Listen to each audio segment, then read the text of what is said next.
I used to be a park ranger, and there are some things people need to know about what's in the forests. Part 1. 5 years ago, I became a park ranger. I won't include the location of this event. I don't want anyone seeking out the utter horrors I've seen in that forest. You think that you're prepared for whatever the forest might throw at you. You hear about the strange occurrences from other rangers, the missing person cases, the unusual animals that are like nothing you've ever seen before. I was arrogant. I just blew off these stories. The other more experienced rangers told me as nothing but paranoia or attempts to scare the new guy. But I was wrong. I was so very wrong. I had to tell this event to someone, to warn people of the things that are out there hiding in those deep woods, just waiting for that one bold individual to walk right into their clutches. This is the reason I will never return to that forest, and now I live in a large city.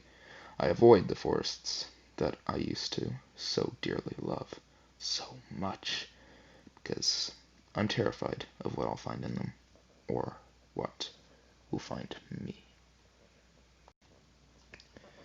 It was 3 months into my time as a park ranger, if I recall.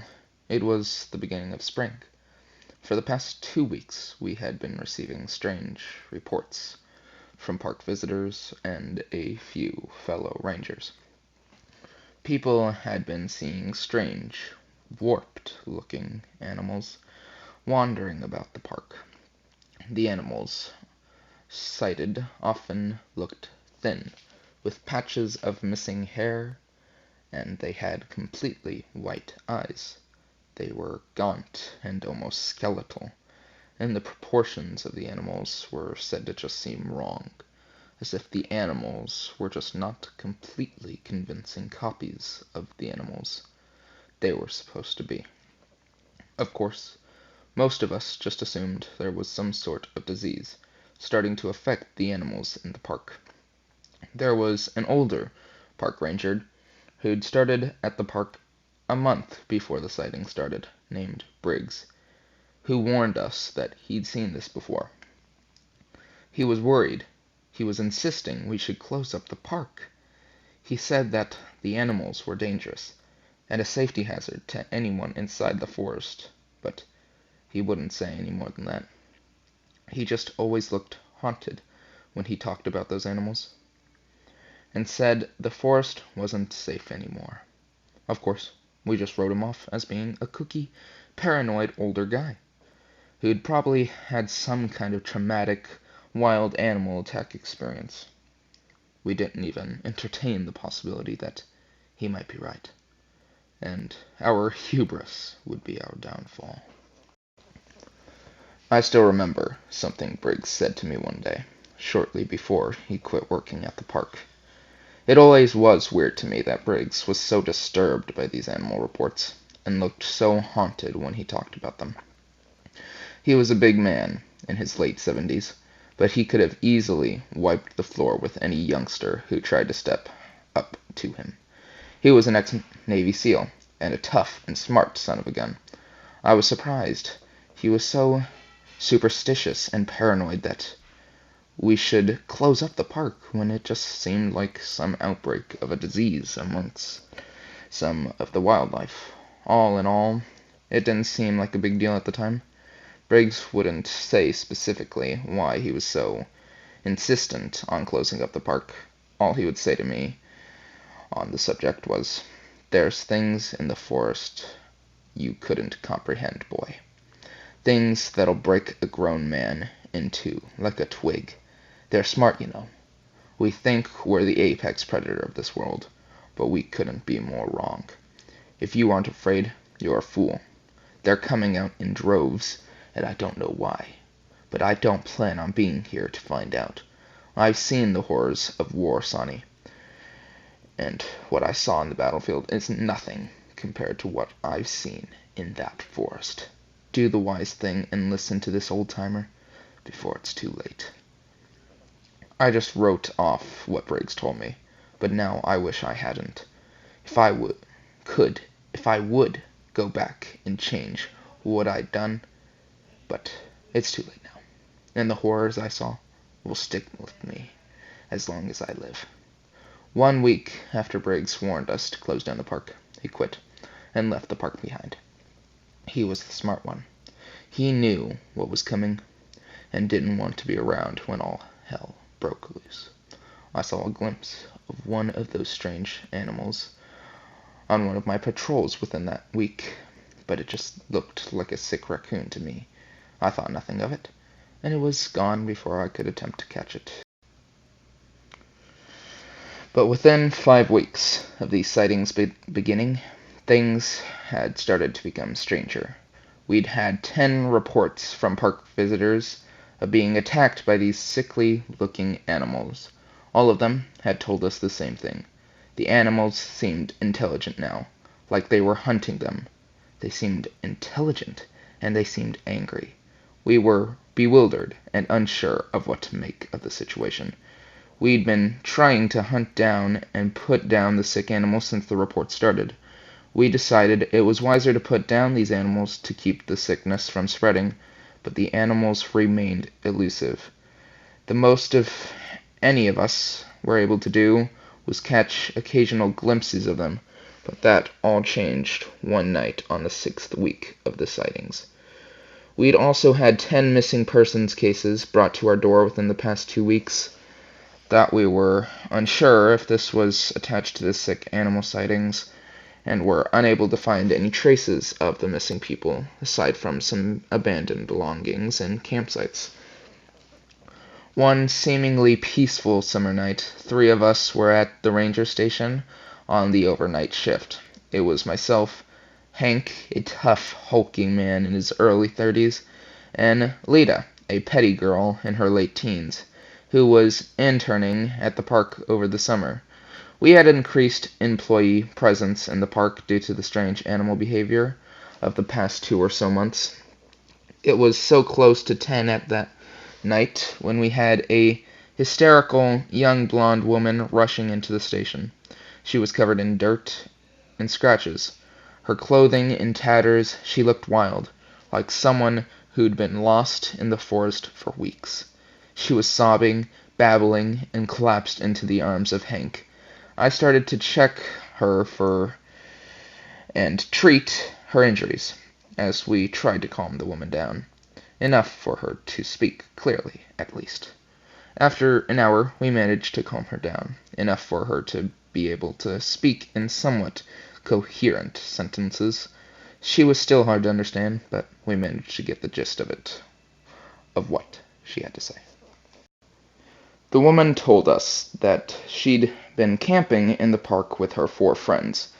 They'd set up camp in the morning, and everything had seemed normal. But after the sun set, things started to become, well, strange. They started to hear odd noises coming from the forest and swore that even heard talking. Through the voices sounded garbed and growled, almost like someone who still wasn't completely sure how to form words. They'd started to feel on edge and had decided to leave first thing in the morning, but they were too scared to venture out into the forest in the middle of the night with the strange noises they were hearing. She told us that after an hour of hearing the strange noises coming from the forest, a stumbling and almost hairless, silky, gaunt coyote with pure white eyes came out of the forest and started venturing into the clearing where they had set up camp. The coyote was making strange noises, like it was in pain, and the closer it got, the easier it was for them to see that the coyote seemed off.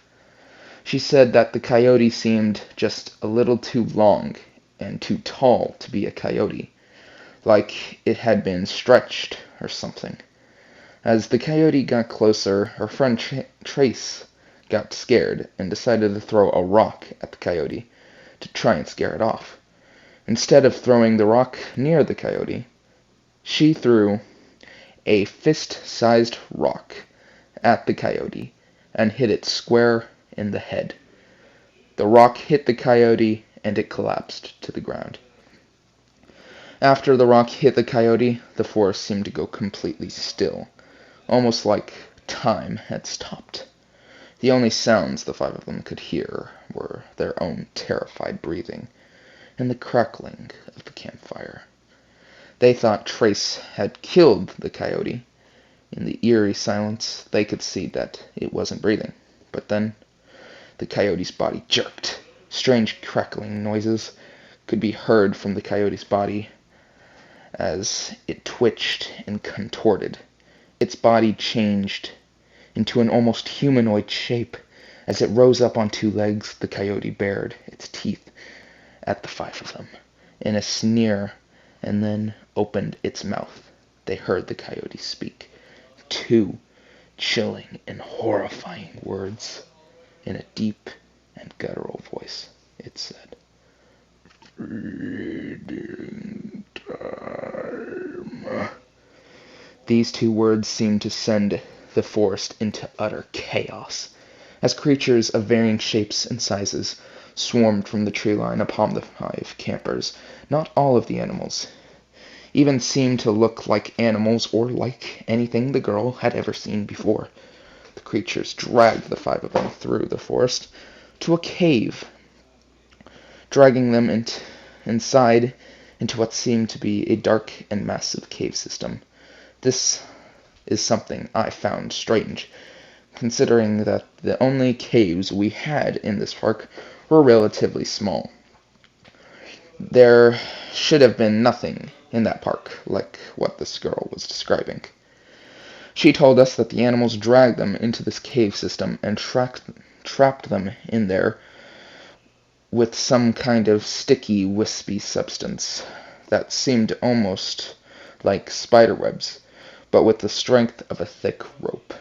She said she could barely remember what happened after that, since she couldn't see at all in that pitch-black cave. All she could hear was the occasional screams of terror and pain from her friends, and the squelching noises of what she knew were her friends being eaten. She wasn't sure how long she was in there for. What she guessed was every few days, one of them would be taken and fed upon what she could only guess was the creatures that took them into the caves. The creature also would force-feed her water and food every so often, though it was clear from her gaunt and emasculated figure they only fed her enough to keep her alive.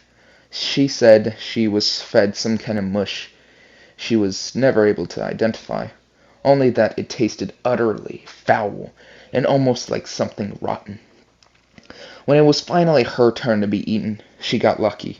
She felt the threads that bound her being cut by what seemed to be a large claw or knife, and then she crashed to the cave floor. In a panic, she managed to grab a large rock. She struck out in the darkness towards what she believed to be the thing that cut her loose.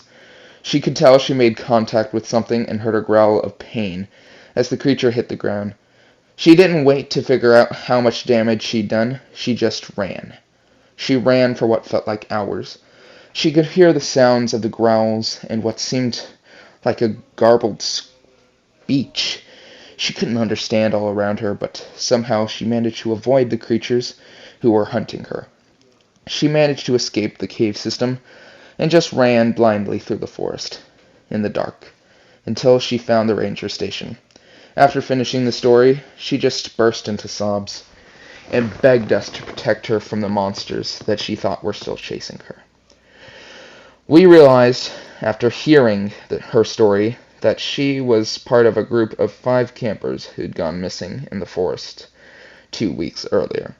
It was a group of college students who'd come to the park on summer break. But after the first day of their camping trip, their families and friends had stopped hearing from them. After 3 days of no contact from the students, we'd been notified that these campers were to be considered officially missing. We'd been contacted by the families even earlier than that and had run some preliminary searches, but like the 5 other missing persons that had cropped up in the past,